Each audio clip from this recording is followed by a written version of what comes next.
everybody. I am so glad to be here today. I am so excited. I am here to tell you about a mystery quilt that I have designed. I actually designed the quilt for myself, and when I was working on it, I was thinking this would be a really good mystery quilt. Totally unlike any other mystery quilt I've ever seen or done. So I'm really excited. I really hope I can pull it off. So I'm here to tell you the fabric information that you need for it. By the way, the name of the quilt is Patrick's Puzzle. I'm releasing the first clue, if you will, on St. Patrick's Day.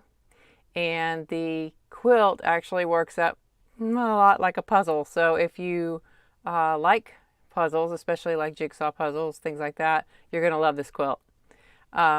So what you're going to need for this quilt is you're going to need 8 fat quarters of colors. You're going to need, they can be various different colors, which I recommend. What you don't want is 8 shades of pink.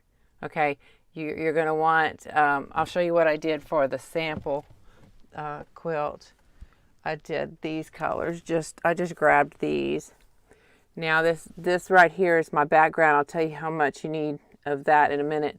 But these are, the fat quarters that I used, plus some others for the sample.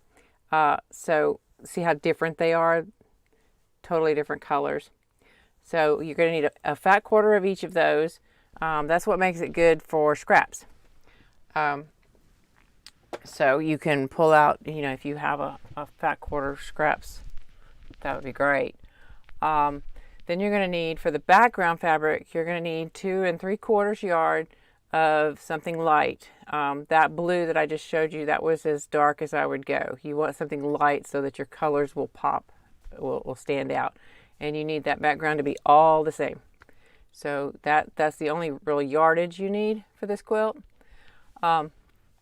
Then there are some borders on this quilt. So you're going to need 1 3/4 yards for 2 of the borders, and just 1 yard for the other border if you want to add those. So you can always decide that later. But for now, the important part is the 8 fat quarters and the background fabric, because that's what it's all based on. So I'll show you what I'm going to do. I'm going to make another one along with everyone else who's doing the quilt and the mystery at the same time. So I'm going to do it with you guys, and I'm going to do it with using my batiks. So these are, I pulled these fabrics, different colors, right? And then this is my background. Oops, see if you can see that. It's just a cream color. Can you see that? Yeah, so just a cream color. So that's what I'm going to be working on while you guys are making it at the same time. So you'll also need some other things like thread. Any neutral thread will do. You're going to need part of the pattern is paper pieced. Now, if you've never done paper piecing before, that's super, because this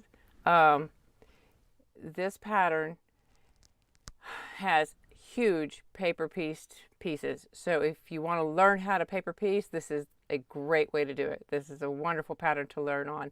And I will show you how to do that. I already have a tutorial on paper piecing, but I'm going to walk through each of the clues as we go on YouTube and do the steps. So you'll see how to do the paper piecing on that. What I do recommend for the paper piecing is that you have stick glue, like Elmer's glue or whatever, it doesn't matter. Washable glue is fine. And then you want to have some really thin paper. You can use phone book paper, but I use newsprint that I buy from, I buy this from Amazon. But it's real thin, and you can print on it because it's 8.5 by 11. So you'll want to try to get some of that if you can. And that will happen, the paper piecing part of it happens in the second clue. So there's your little tip, not the first one. So you have time.